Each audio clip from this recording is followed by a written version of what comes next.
Welcome back to my channel. Today ഞാൻ ഉണ്ടാക്കാൻ പോകുന്നത് ചക്ക പുഴുക്കാണ്.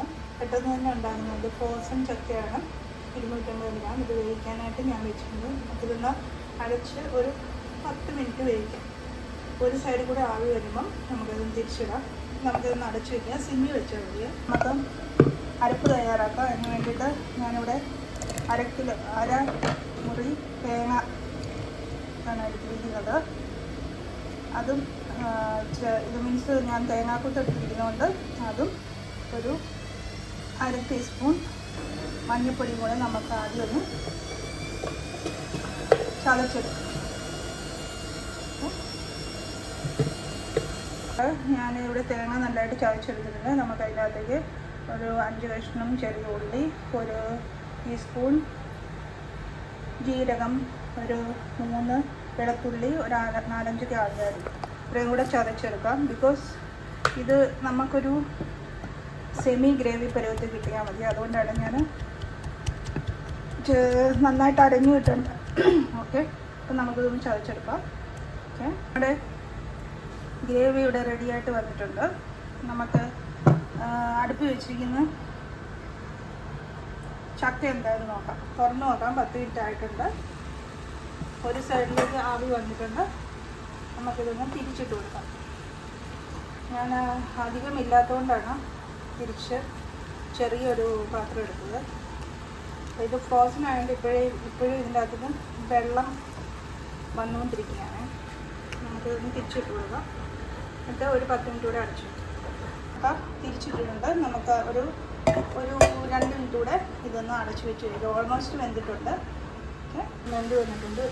നമുക്കതിൻ്റെ അകത്തേക്ക് നമ്മൾ അടച്ചു വെച്ചിരിക്കുന്ന അരപ്പ് ഇട്ട് കൊടുക്കാം.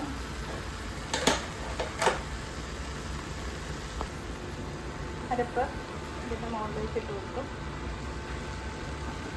ഇനി നമുക്ക് ഇതിനകത്തേക്ക് ഇച്ചിരി ഉപ്പും വെള്ളമാണ് ഉപ്പ് ഇട്ടിട്ടുണ്ട്. വെള്ളം ഒഴിച്ച് ഈ മുകളിലേക്ക് ഒഴിക്കുന്നുണ്ട്. എന്നിട്ട് നമുക്ക് ഈ അരപ്പൊന്ന് അടിയിലേക്കാക്കാം. അടിയിലേക്കാക്കിയിട്ട് ഒന്ന് ആവി വരാൻ വേണ്ടിയിട്ട് വെയിറ്റ് ചെയ്യും. ഒരു 2 മിനിറ്റ് കൂടെ നമുക്ക് വെയിറ്റ് ചെയ്യാം. ഓൾമോസ്റ്റ് നമ്മുടെ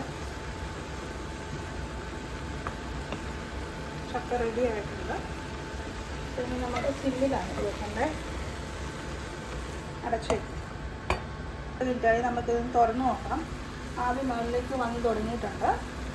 അപ്പം നമുക്ക് നമ്മുടെ ഗ്യാസ് ഓഫ് ചെയ്തിട്ട് നമുക്കിതൊന്ന് മിക്സ് ചെയ്യാം. ഗ്യാസ് ഓഫ് ചെയ്യാം. ചക്കപ്പുഴുക്ക് ഇവിടെ നല്ല കുഴഞ്ഞ് റെഡിയായിട്ട് വന്നിട്ടുണ്ട്. നമുക്കിതൊന്ന് സെർവിങ് ഡിഷിലേക്ക് മാറ്റാം. ചൂടോട് തന്നെ സെർവ് ചെയ്യാം. മീൻകറിയോ ഇറച്ചിക്കറിയോ എന്തെങ്കിലും ഉണ്ടെങ്കിൽ അതിൻ്റെ കൂടെ സെർവ് ചെയ്യാം. ആദ്യമായിട്ട് ചാനൽ കാണുന്നെങ്കിൽ കമൻറ്റ് ചെയ്യാനും ലൈക്ക് ചെയ്യാനും സബ്സ്ക്രൈബ് ചെയ്യാനും മറക്കരുത്. പുതിയ വീഡിയോ ഞാൻ നിങ്ങളുടെ അടുക്കിലേക്ക് വരും. അതുവരെ താങ്ക് യു സോ മച്ച്. മറ്റുള്ളവർ ഷെയർ ചെയ്തോളുമല്ലോ. കമൻറ്റും ലൈക്കും ഒന്നും ഇടാൻ മറക്കരുത്. Thank you for watching my video. Okay, അപ്പം നമുക്ക് സെർവിങ് ഡിഷിലേക്ക് മാറ്റിയിട്ട് നമുക്ക് കറിയോടുകൂടി ഇതൊന്ന് കണ്ടു നോക്കാം. എല്ലാവരും ഒന്ന് പെട്ടെന്ന് ഉണ്ടാക്കി. ആർക്കെങ്കിലും ചക്ക പെട്ടെന്ന് കഴിക്കാനായിട്ട് തോന്നുകയാണെങ്കിൽ പെട്ടെന്ന് ഉണ്ടാക്കാൻ പറ്റുന്ന ഒരു രീതിയാണ് ഞാനിപ്പോൾ കാണിച്ചത്. ഞാൻ മീൻകറിയുടെ കൂടെയാണ് കഴിക്കാൻ പോകുന്നത്. ഓക്കെ, എല്ലാവരും മീൻകറിയോ ഇറച്ചിക്കറിയോ എന്തെങ്കിലും ഉണ്ടെങ്കിൽ ചൂടോടെ അല്ലാതെയും കഴിക്കാം. മുളക് വരച്ചും കഴിക്കാൻ പറ്റും. അപ്പം വേറൊരു വീഡിയോ ഞാൻ വരും കേട്ടോ. അതുവരെ താങ്ക് യു.